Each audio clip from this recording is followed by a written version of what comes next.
This isn't working, my watch. Oh, there it goes. It's VidNotes time. Yep, that's what it is.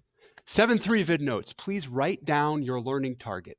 I will understand how World War I ended. Yes, it ended with the terms of the German people. They must pay for all damage for the war. And this German person is surprised.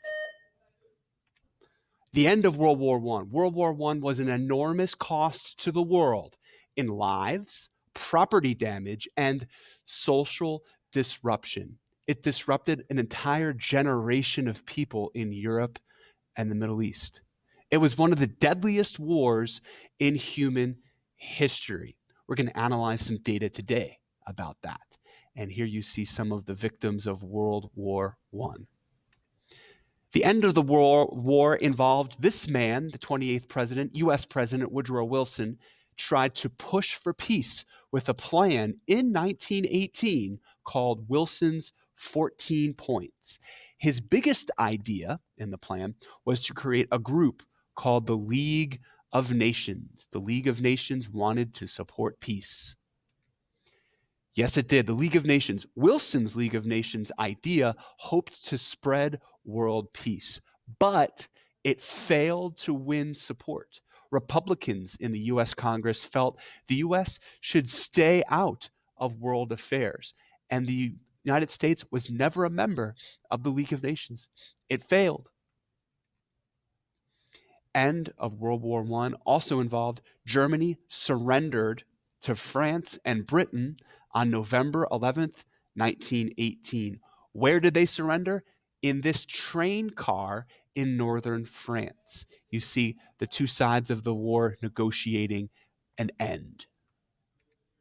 Empires fall. After World War I, 4 major world empires fell. The Russian Empire, the Ottoman Empire, the German Empire, and the Austria-Hungary Empire.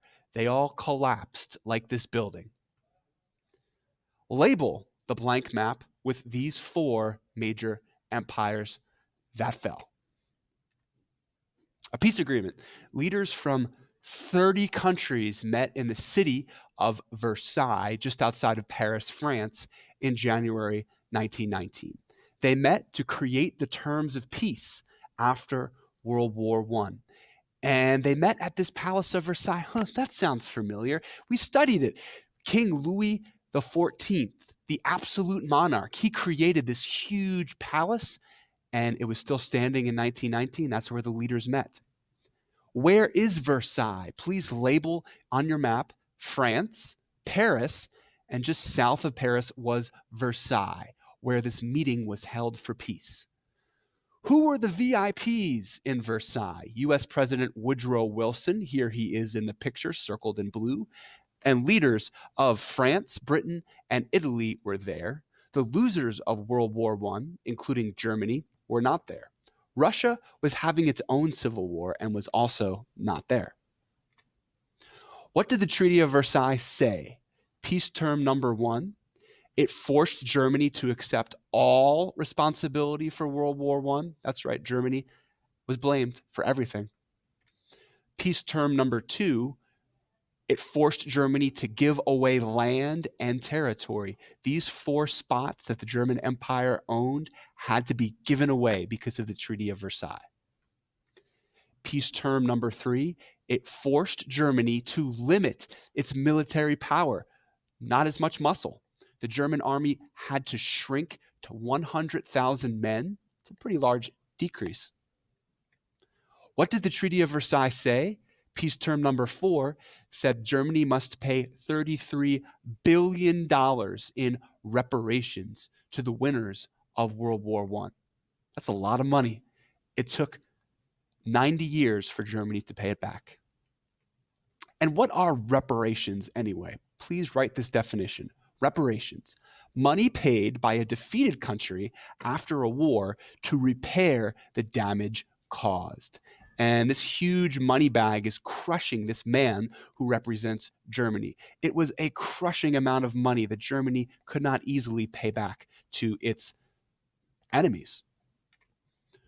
Peace term number 4. The Treaty of Versailles said the countries of the world must join the League of Nations, even when the U.S. decides not to join it itself. Become a member.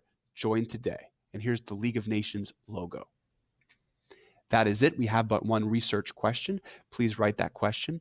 And when you're done, you are done with the 7-3 VidNotes. This is Mr. Deegan signing off.